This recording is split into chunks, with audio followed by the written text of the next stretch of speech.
So let's go ahead and get started. We've had a we've had a 4-week break. We don't have No, not required, optional. Now we have to look at each other's face. You look like I that. know we think some of them smiling or not. I shaved yesterday. I did. She didn't. So I've asked Steve to pray for us. We'll open with prayer, then we'll do a little review, and then we're going to get to the Declaration of Independence today. So Steve, could you open us up in prayer, please? Lord, we thank you for this day, for the opportunity to read your word and to try and grasp a little bit more about the politics that we have in this country and the freedoms, the basis for the freedoms that we enjoy. And just thank you for your presence with us and bless Jeff as he speaks today. In Jesus' name. Amen. So I want to review a little bit. We're trying to decide what the original design of our government was. We're going to get to what it is today and cover some current events. What we really are looking at is systematic theology. Our view of God, our view of ultimate reality, truth, our view of knowledge, our view of ethics, our view of human nature, all of these things, depending upon how you answer these questions, will determine whether or not you think an idea is a good idea or a bad idea, or whether or not our government is good government or not. Well, the methodology we're going to use critical thinking. I'm going to encourage you to question everything, including me. If I make a truth claim, then I ought to validate it. I ought to give you a way to say, okay, we can check that is true by doing this, or we can check it's false by doing this. So we're going to use critical thinking. We're going to ask a lot of questions. We're going to be skeptical about truth claims, not disbelieving, but we're just going to honestly ask, is that true? We're going to validate our answers. And I wanted to focus on this for just a minute. We're going to rely on original documents. Why is that important? That's the beginning, that's the foundation. Well, it may be. Yeah. You're not going to get a reinterpreted explanation or account of something. Exactly. So if we look at original documents, and today we're going to do that, we're going to look at the Declaration of Independence. If we look at the original document and what it says, then you're not relying on my opinion.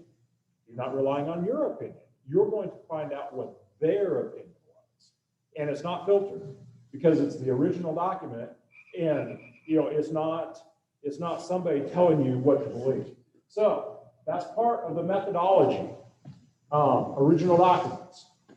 Jeff, one of the problems, one of the difficulties with the original documents, though, is that language has changed in 250 years. Yes. And so some of the terms and some of the meanings that were used, and I'm not saying that this is necessarily so in the Declaration or some of the other documents, but it's something you have to be aware of when you're reading these things, that language changes over time and meanings change.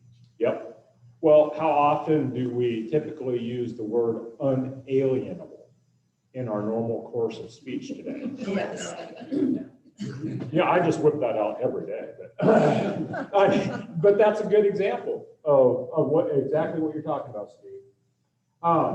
So we started looking at Genesis 1, and there in Genesis 1, the earth is formless and void, and from Genesis 1 to the first of Genesis chapter 2, God takes that formless and void earth and creates the heavens and the earth and creates beauty and order and an environment where humans could live.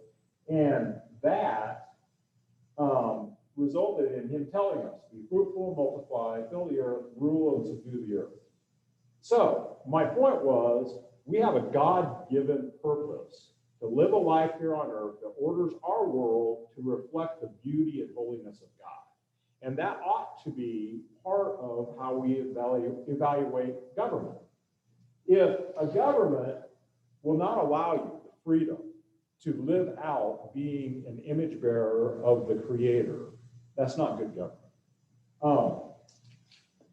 So we also came up with a couple other things. Right from the very start, there was a couple things in American politics that was just absolutely, that's just the way they did it.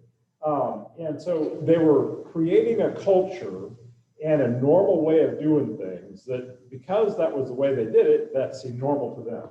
And a couple of those things included land ownership and self-government. Very quickly, all of the colonies developed assemblies that people would vote on who would be in the assembly, and if you didn't like it, you could vote them out. So the people had a say in how government was run, and people got to own their own land. I actually added one more thing here because this is going to come up today that I haven't mentioned. They also formed militias. And you think of why, okay? They're out in the middle of the wilderness. They have conflict with Native Americans. Who's going to help them? It's on you, bro. And so right from the start, people would form militias. And that was one of the things that was just the normal way of how they were doing that. So when we come to the Revolutionary War, guess what was formed? Militias. Common people would form into armed bodies ready for conflict. And that was just a natural way of how Americans did things right from the start. So, for good government in God's eyes, it's got to allow us to be image bearers. It must be in submission to the created order, okay? You can't go around saying men are women and women are men and call that good government. That's not the way God created us. You cannot go around saying homosexuality is an equal choice as heterosexuality. Because if we all practiced homosexuality, there would be no babies, and the human race would die off in one generation. That's just part of the created order. And if you're going against the created order, it's not good government. And you're going to force people to lie. And finally, good government has to limit the effects of the sinfulness of man. We went through the Great Awakening. The Great Awakening was from about 1740 on for the next, couple decades. And thousands of people became believers in Jesus Christ. And they had a very strong view that man is sinful. Man will do things that is evil. And you need to counteract that. And government needs to do that. So if we don't have those three things, I'm arguing you don't have good government. We're going to take a look at Romans 13. Romans 13, the verses are up here. You're going to get virtually no Bible today. But I want to take a look at Romans 13, and then I'm going to read through this, and then I'm going to pose a question to you. So here we are, Romans 13, starting in verse 1. Let every person be subject to the governing authorities. This is written to Romans. When Paul was writing this, what was the governing authority? Emperor. Yeah, Rome. It was the Roman Empire. Did the Roman Empire have any trouble of coming and conquering your nation? They were not necessarily against that. In fact, usually they were quite for it. And when they did conquer your nation, what likely became of you? Did they just up and leave? Slaves. Slaves. They would enslave a bunch of you. Some They people would, became citizens. sometimes they became citizens. Nonetheless, who was in charge and who was running things? Rome. Okay? So this is the government that Paul is writing about when he says, let every person be subject to governing authorities. And I'm just going to read this and then we'll come back for a little bit. For there is no authority except by God's appointment. And the authorities that exist have been instituted by God. So the person who resists such authority resists the ordinance of God, and those who resist will incur judgment. For rulers cause no fear for good conduct, but for bad. Do you desire to fear authority? Do good, and you will receive its commendation, because it is God's servant for your well-being. But be afraid if you do wrong, because government does not bear the sword for nothing. It is God's servant to administer punishment on the person who does wrong. Therefore, it is necessary to be in subjection, not only because of the wrath of the authorities, but also because of your conscience. For this reason, you also pay taxes, for the authorities are God's servants devoted to governing. Pay everyone what is due, taxes to whom taxes are due, revenue to whom revenue is due, respect to whom respect is due, honor to whom honor is due.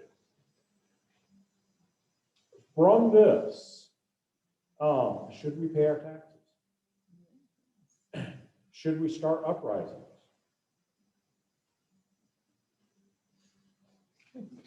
According to some very prominent people, our revolution was an act of sin against God's law. And I got to tell you about that. Interesting. So a long time ago, I went to Dallas Theological Seminary. Dallas, if you're, depending upon what program you're in, you might have 3 years of Koine Greek. And one of those classes where you're translating a book of the Bible was Romans. And Dr. Grassmick is called a doctor because he knows stuff. People call me Jeff. Okay, they do not call me doctor.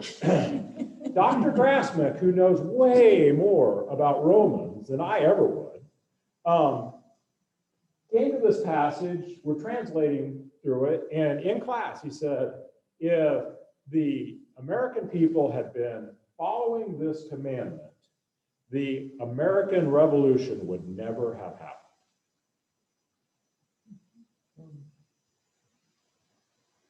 Yeah, that's what most of the class did. There's something going on. But see, I was raised in Elgin, gun-toting Elgin. And my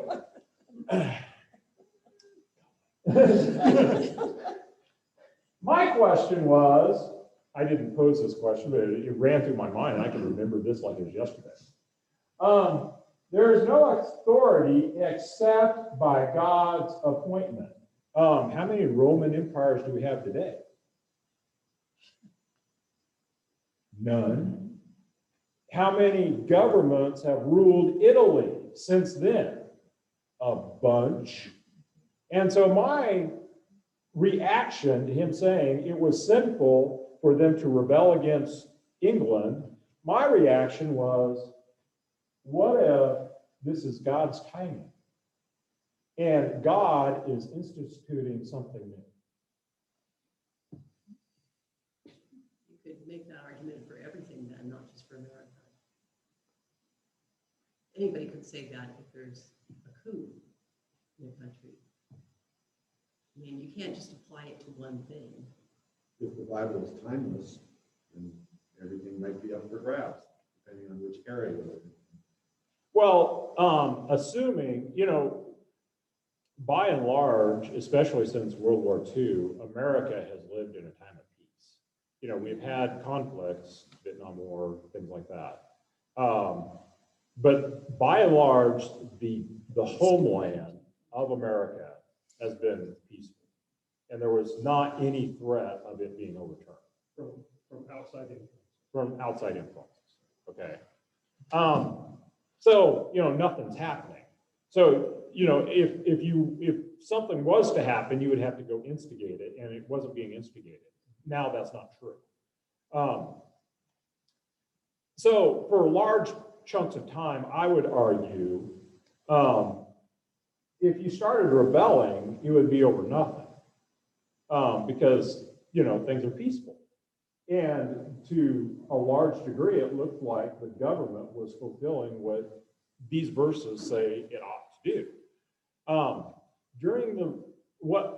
So I'm going to go over some of the events leading up to the Declaration of Independence. And there's so much information that I could give you, and I simply don't have time. But what my goal is I want you to have a little bit of the sense of the feeling that was starting to come over the population at large, okay? And this is well documented that, and I'll use Benjamin Franklin as an example. About 1760, Benjamin Franklin is I don't know if he was an ambassador, I don't know what his exact title was, but he was a representative from Pennsylvania to the king in England. And he was a die-hard royalist. He was loyal to the king. And during his time there in England, partly because the king personally humiliated him, his views changed. That was, by that time he was a relatively old man, right? And he had been a loyal royal subject up until that time. So by the time it's time to declare independence in 1776, Benjamin Franklin is on board. That happened a lot. That we had people who were royal English subjects, subject to the king, and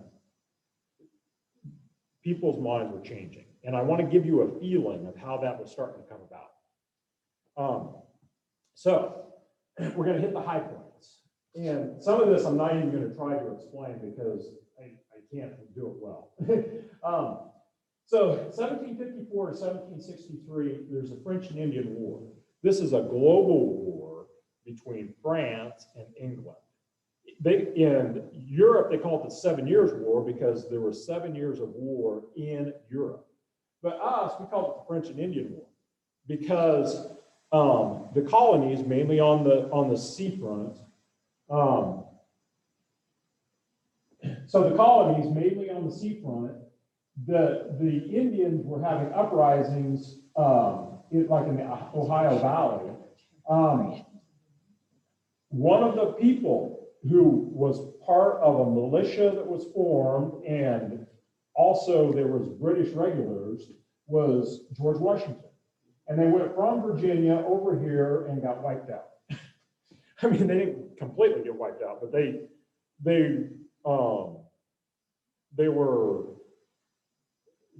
were soundly beaten. So this war was expensive. Let me get back there. So the French and Indian War is expensive. The government of England says we need to recoup some of those losses.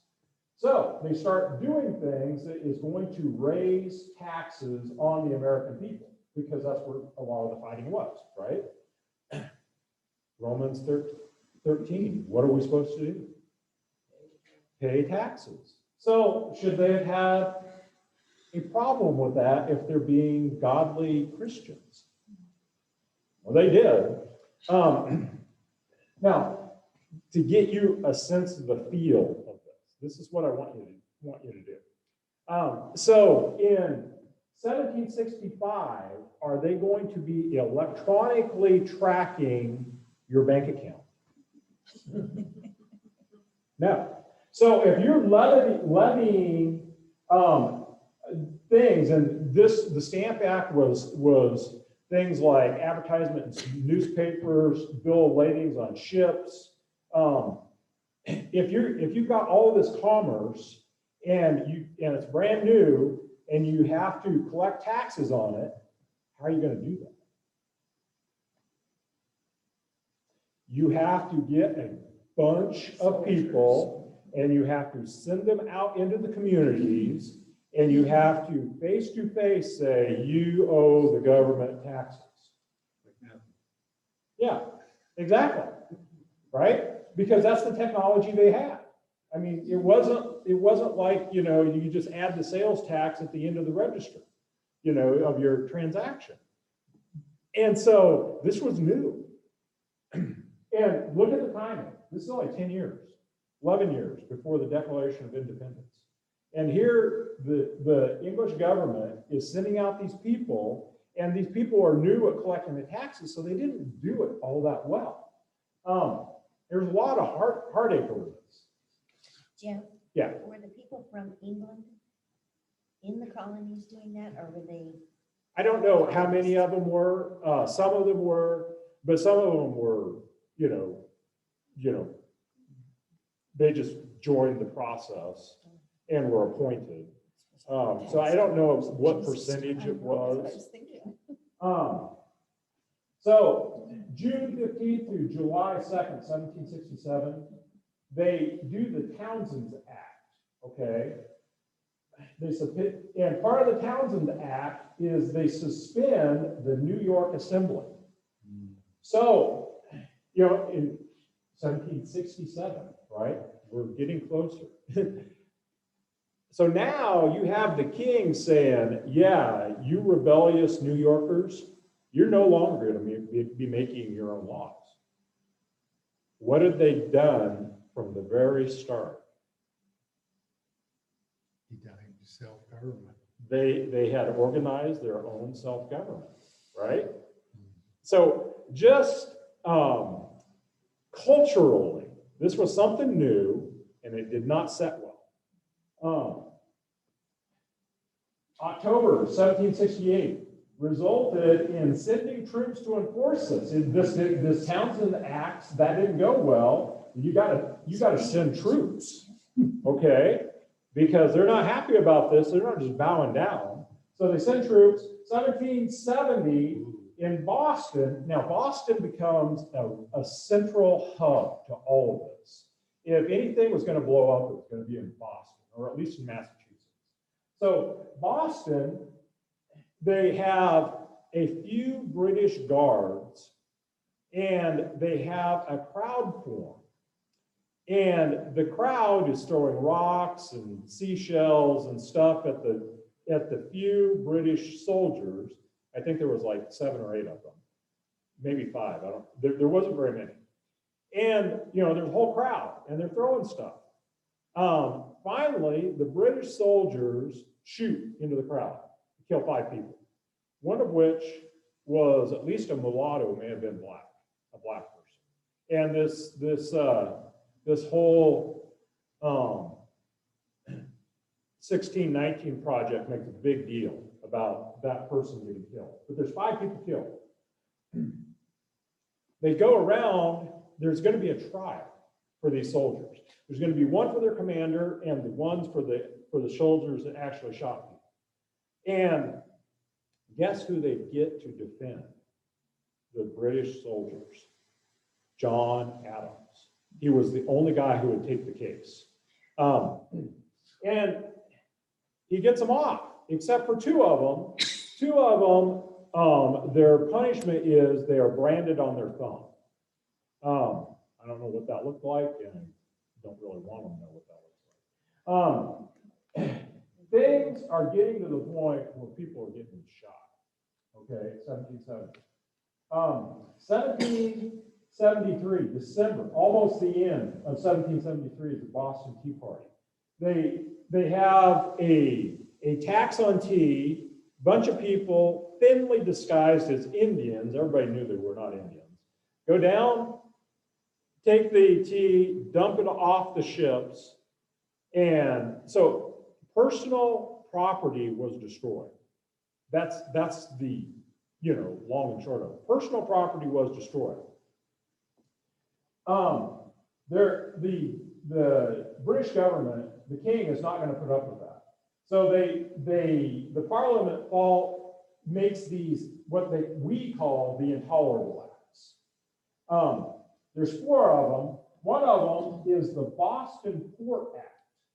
Okay, the Port of Boston's probably the busiest port in all of America. They're gonna shut that.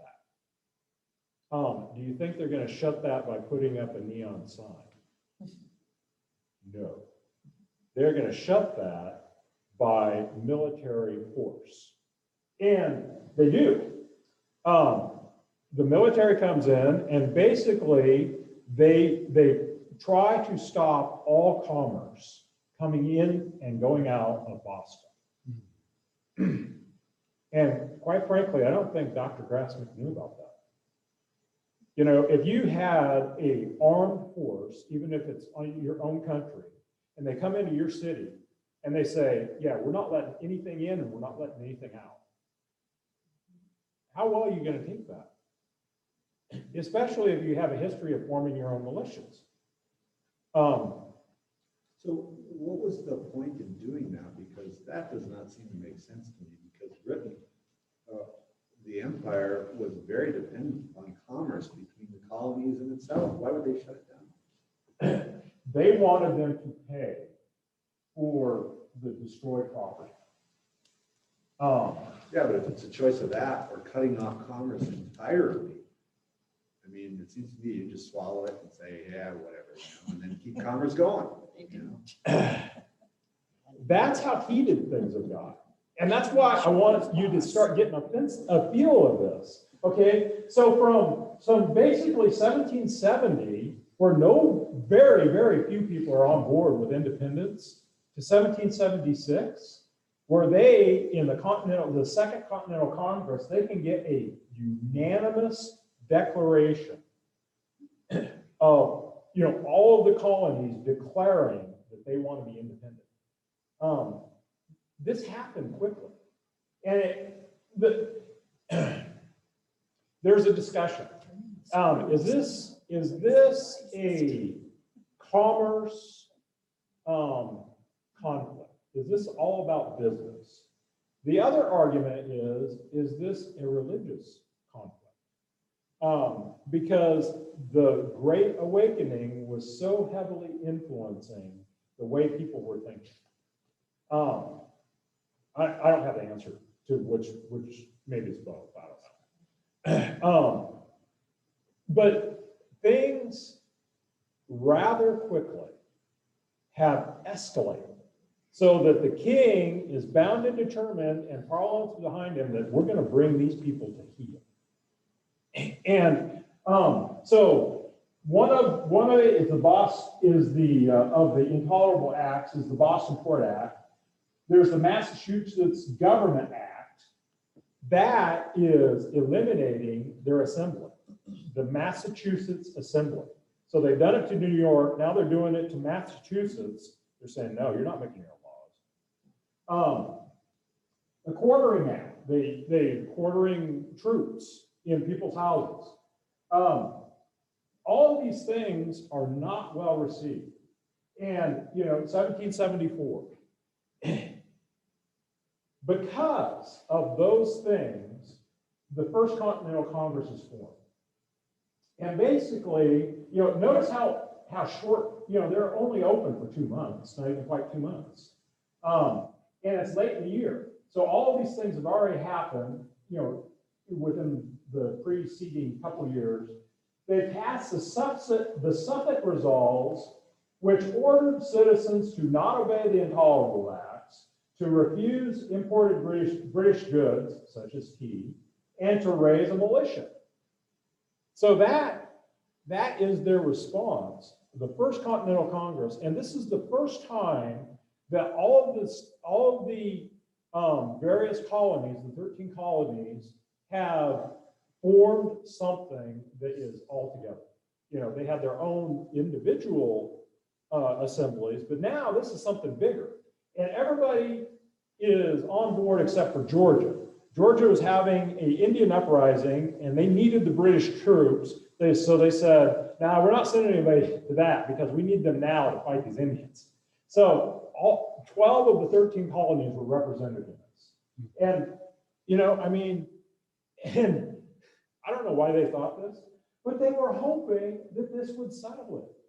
They were hoping that that the king would relent and that, them saying, no, we're not bowing down to all that, that they could actually establish peace. Well, guess what? It didn't work. So April 19th, 1775, the First Continental Conference has come and went. They met, they did their stuff, and then they left. In between, the Second Continental Congress is going to form May 10th. In between, on April 19th, there's the battles of Lexington and Concord. 90 Americans are killed and 273 British are killed. This is open warfare. And we don't even have an army. What do we have? Militias, right? Because that's the way we do things. So we don't even have an army. There was a Minuteman militias. There was bunches of militias of people who formed together, community groups, from a little region, would form together into an armed army, and they had supplies. What the British were trying to do is they were trying to go capture some cannon, and they had intelligence. They knew where it was at. The American militia had intelligence too. They knew where it was coming. Paul Revere. That's what Paul Revere was doing. He was writing to tell them. So they moved the stuff, the cannons and stuff. They didn't get them. But it developed into open fighting. And so then we have the Second Continental Congress formed. And so this is April, late in April. By the middle of June, they appoint George Washington as the commander general and told him, go form an army. Okay? And you got to remember what's going on in Boston. By this time, Boston is under siege.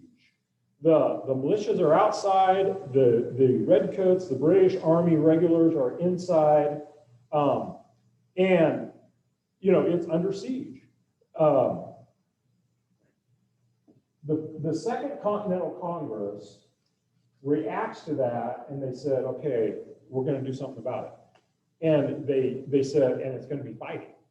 We're still 1775. We're still a year away from declaring independence.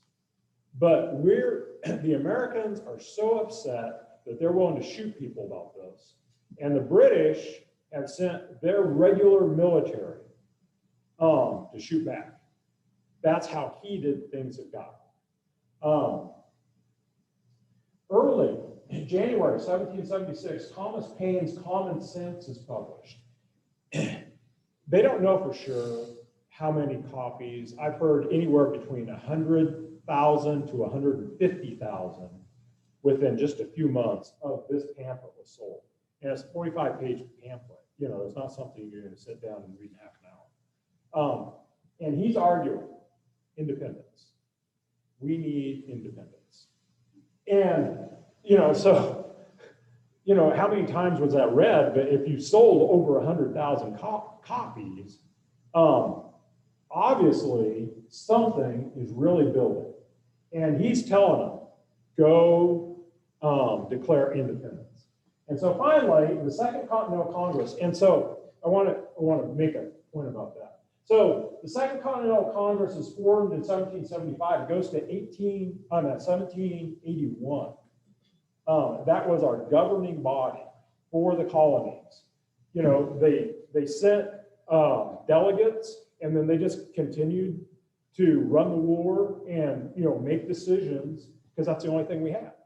Until we approved in 1781 the Articles of Confederation. The Second Continental Congress was the ruling body of the Americans. So finally, July 4, 1776, a month before, they had delegated a committee to write a declaration. The committee delegated it to Thomas Jefferson, and Thomas Jefferson's, And we have copies. We know what his original draft was. We know what was changed by the committee, which was not much. We know what was changed by the Second Continental Congress to become the final form, okay? So we know what he said in spades. And this is what we wound up with. After it went through all, first the committee and then all of the changes. This is what we wound up with. And I don't think we're gonna have time to get through all of this, but I just want to point out some important things. The unanimous declaration of the 13 United States of America. I want you to think about that. What are they saying about this right now in that very first clause? We all agreed to it. They all agreed to it. Even Georgia. Even Georgia. Even all of the slaveholding states. And how many dissenting votes? It was unanimous. Because they knew they were up against a superpower. And Benjamin Franklin said, either we all hang together or we will hang separately. And what he meant was, unless we figure out a way to stick this all together and all be in this together, they're going to win and we're going to be hung for treason. And that was a very real possibility, and some people were. Some people were hung for treason. So you got all 13 states of this, they're unanimous, and this is the prologue. When in the course of human events, it becomes necessary for one people to dissolve the political bands which have connected them with another, and to assume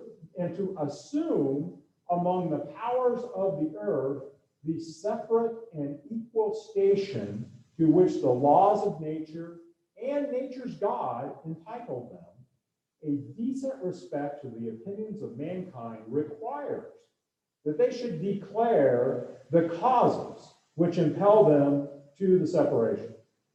So, what's Thomas Jefferson's main point? We have a good reason to be doing this. And we're going to put it on paper and let the whole world know of what our reasons. And do they think you ought to do this lightly? No. It's really interesting just reading that and seeing that, at least in the prologue here, that they're not objecting to the king. They're not objecting to a person. They're saying, or he's saying, that there have been changes. What was, keeping them together, keeping them with the British Empire has been pulling apart. And it's time to make a clean break. Yeah. And whatever it was, was precipitated by these things that he goes on to mention, but they've been changing. And that, I think about that in terms of local politics. People want to go to be with Idaho. Yeah. And why is that? Yeah. Because we're separating. Yeah. We're pulling apart. And just to demonstrate how quickly this is happening. And so, it's the Second Continental Congress is formed May 10th. John Adams is a delegate to that. His opinion was when the Second Continental Congress formed, about a year before the Declaration of Independence, he felt like a third of them were Tories, meaning they were British loyal subjects. A third was undecided, and a third were for independence. So within a year, basically, you're going from a third undecided and a third who are not for adamantly not for independence, to now, a year later, you got a unanimous declaration where everybody is saying, I'm on board. Yeah, Mayor. The wording is very interesting. It becomes necessary for one people to dissolve the political bands which connected them with another. So they're saying, we are a distinct group of people. We are not you. Yeah. And there's a variety of reasons for that. One, they're separated by the Atlantic Ocean. But two, I mean, they just had, because they were so distant and they had just formed ways of dealing with things, even though they were English citizens, they were dealing with things on their own. And they had their own way of dealing with it. And that was becoming more and more evident that the way we want to deal with it and the way the king wants to deal with it is two different things. You also had a very mentally unstable king. George was mentally ill. Yeah, I'm not sure I'm buying into that at this early stage, because at this point, he's still a relatively young man. But he was, I think there were already signs that he was mentally unstable. Everybody said that he was intractable. I mean, he's not the type of guy that you can sit down and give him a reasoned explanation and he changes his He mind. was the king after all. Well, there you go. And it's good to be the king, right?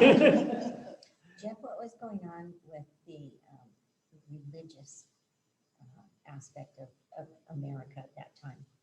Was it growing?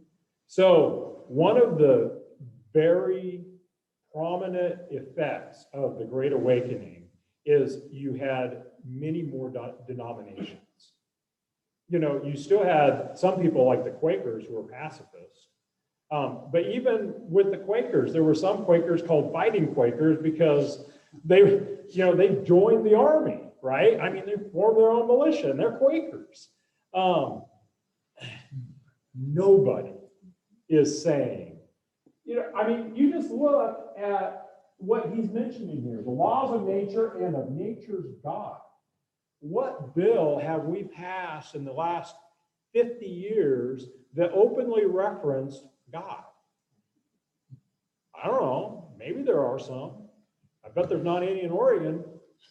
I don't know, but I'm betting.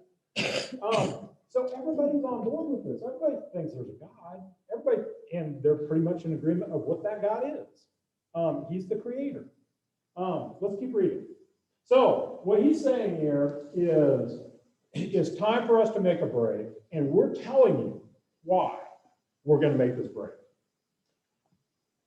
We hold these truths to be self-evident, that all men are created equal. And I want to stop right there. So the 1619 Project says all of this is a bunch of hooey. They didn't really believe that. They're a bunch of white supremacists, especially Thomas Jefferson, and owned slaves his whole life. He didn't really believe that all men were created equal. Or they believed it, but they knew that the situation at the time did not allow them to bring the changes in terms of getting rid of slavery and getting rid of that institution that would allow that and the creation of a new nation. Right. So first, number one goal, right? We gotta hang together or we'll all hang separately. We gotta figure out a way that everybody's on board and everybody's in. They're saying they're all in on this, okay? In Thomas Jefferson's original draft, he has a whole paragraph accusing King George of foisting the slave trade on America and causing that to happen in America. It was voted against by two states, I don't know which one, two colonies. So that whole paragraph was deleted, okay? But if he and Thomas Jefferson was sitting alone when he wrote this, right? I mean, he wrote it And then he gave it to John Adams and Benjamin Franklin to review in the committee, and they made a few changes. But he came up with that. He came up with this. And I'm telling you, what the 1619 project is arguing, that America was based on white supremacy, that is just a complete oversimplification.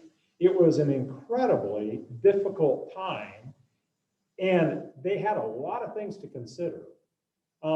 Slavery was one of them. Not being hung was another. And if being hung really is on the table for you, you know, you're going to make decisions that are different than if you're just, you know, there for the ride. He said, all men are created equal. We know that slavery still existed, but this document created the environment. So when Connecticut formed its own constitution, 1782, it outlawed slavery. It emancipated. So very quickly, because of this document, we were able to form state legislatures, and some of them pointedly freed the blacks. Not all of them, you know, the slave states, Virginia, Maryland, North and South Carolina, Georgia, you know, they still had slaves. Eventually, we're going to have to fight a war for this. But at this point in time, everybody voted that all men are created equal. And I would suggest that is a principle that America was founded on, that America was built on, and that we ought to be willing to fight for that principle today. That's what I would suggest.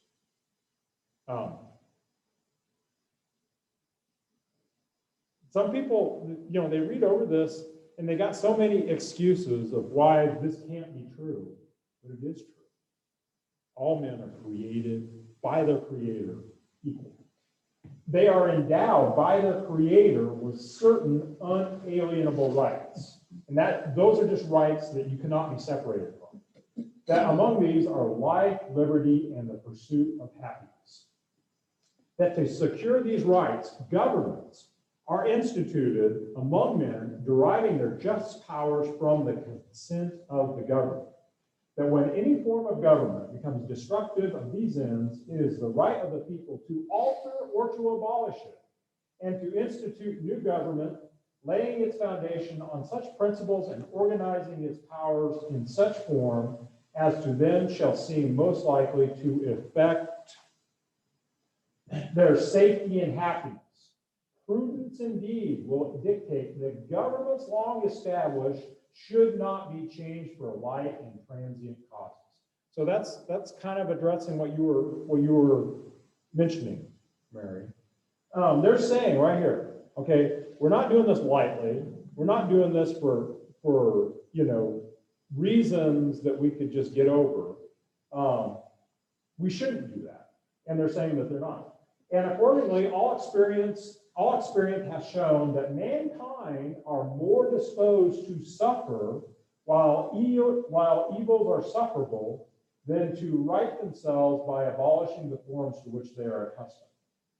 But when a long train of abuses and usurpations pursuing invariably the same object evinces a design to reduce them under absolute despotism, it is their right, it is their duty to throw off such government and to provide new guards for their future security. So he's saying, usually people just suffer through, but we have come to the place where there's such a long train of abuses and usurpations, and we're going to do something about it. What does he claim is the object of the king regarding that?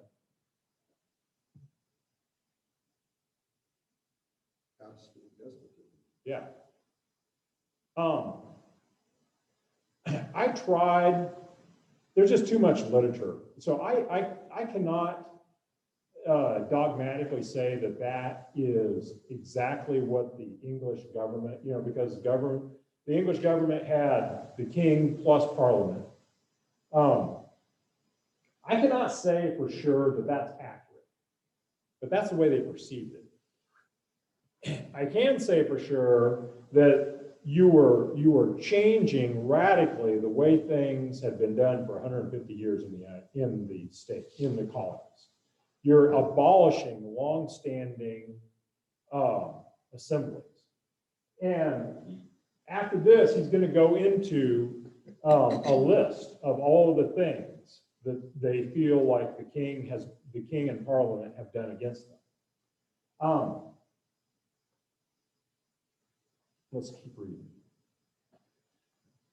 Such has been the patient sufferance of these colonies, and such is now the necessity which constrains them to alter their former systems of government. The history of the present king of Great Britain is a history of repeated injuries and usurpations, all having in direct object the establishment of an absolute tyranny over these states. To prove this, let facts be submitted to a candid world.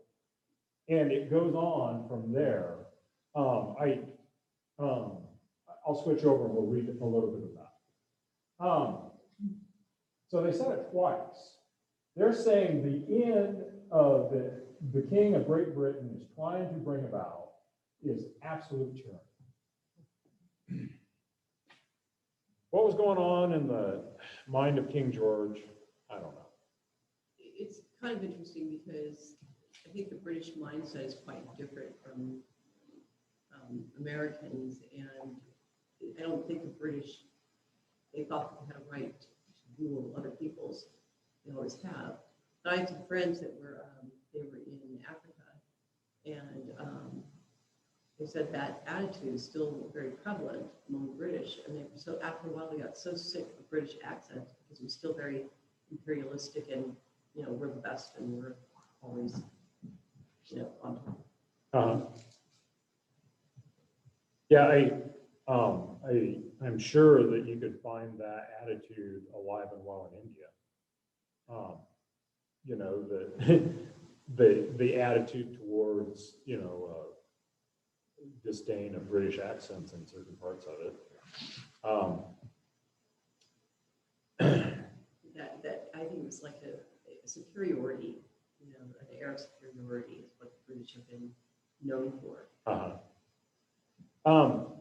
So I don't have a definitive answer. I do have a definitive answer that the formers of the Declaration of Independence thought that's what the English government was about. They, from their point of view, from their side of the table, they're saying, you tried to reduce us to be, completely under your dominance. And we're not going to do that. And then it goes on. I didn't bother to copy all this down because it goes on for a while. He lists, so from here all the way down, they're listing things that they think were wrong that was done against them by the English. And if you look at some of this, he has refused his assent to laws the most wholesome and necessary for the public good. Clearly, that is true. He has forbidden his governors to pass laws of immediate and pressing importance, suspended in their operation till his assent should be obtained, and when so suspended, he has utterly neglected to attend them.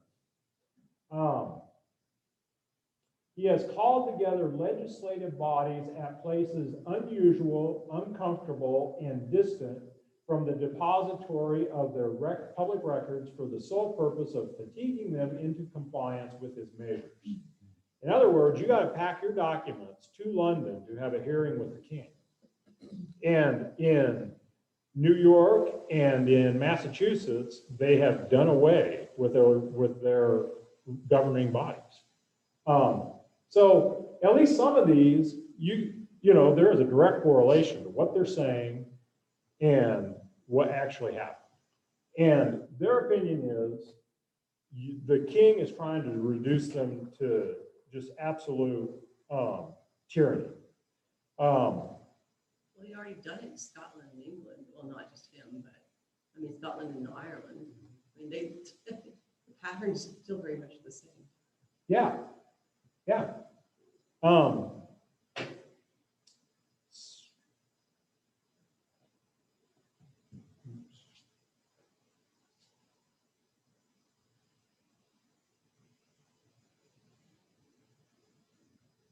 So we don't have time to go through the whole Declaration of Independence.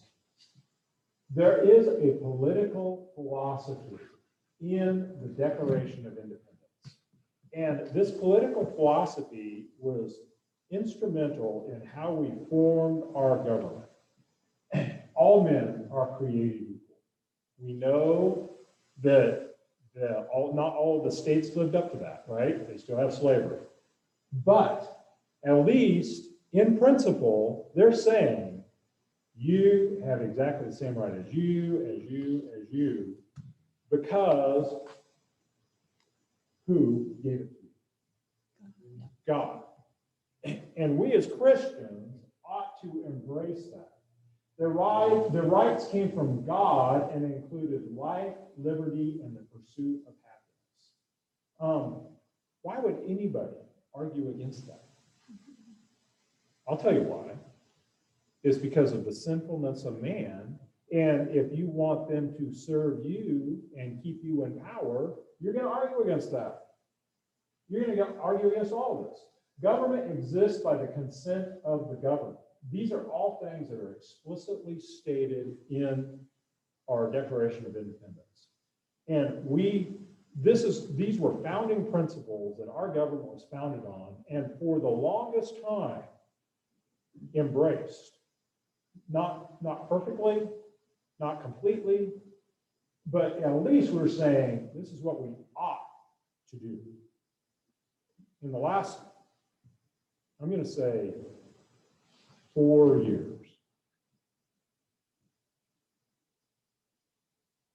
that has come under fire. Now you have things that is openly racist against whites, that is, being completely supported by things like, the government, big corporations. Black Lives Matter is a racist organization. That's what it is. And they're communists. And they do not believe that all men are created equal. You, being white, are inherently racist. And therefore, you owe them something. The thing that's really amazing about those three is that they're really transcendent. They Not are. created by people. They transcend human belief or experience. They come from God. Yeah. And see, that's where, some people try to argue that the Great Awakening didn't have that much effect. Without the Great Awakening, are you going to come up with this? I don't think so. That so transformed the American public, and the American public at that time, was so on board with, God is the creator, man is sinful. This is directly tied to Christianity. Although some people would say that Thomas Jefferson was not a Christian, he was a theist, but not a Christian. Yeah, and I think that's probably true.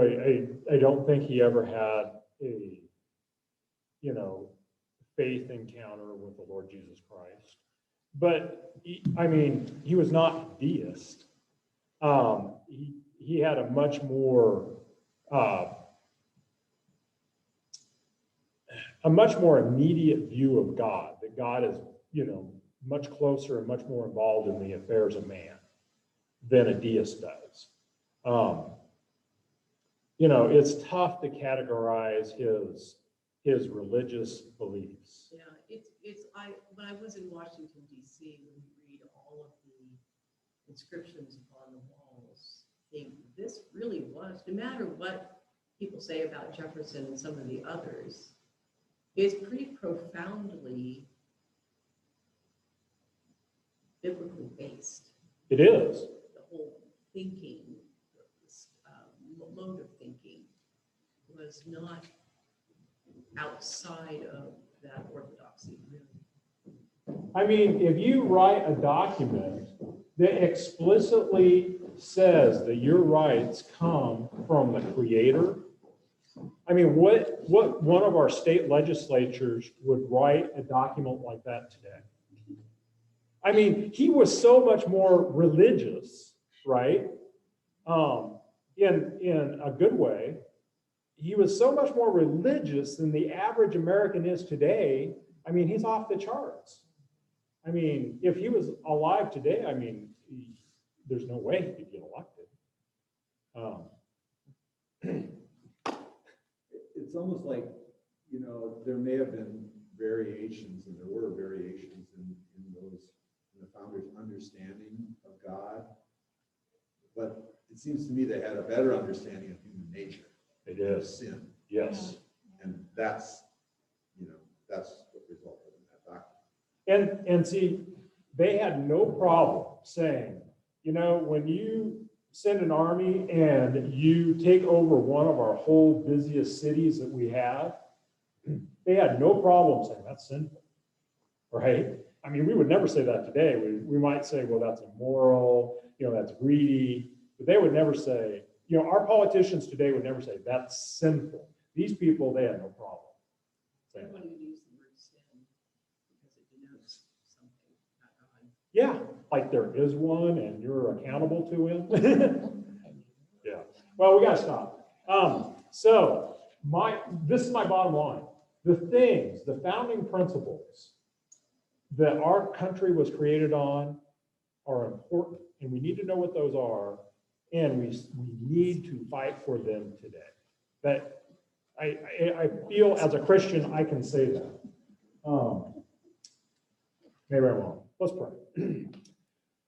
Oh, Father God, we look back and we just think of how people viewed you back then, Father.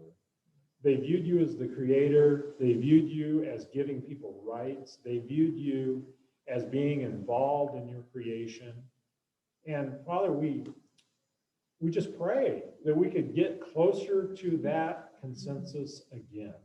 We pray that the church would embrace these ideals, that people are created by their Creator equal, and that every man and every woman and every boy and girl on the face of the earth who is a human being has a nobility, an image-bearing responsibility that makes them special and precious.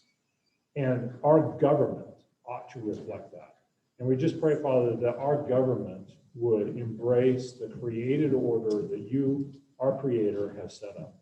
In the precious name of the Lord Jesus, I pray. So hopefully next week, we'll get to the Constitution.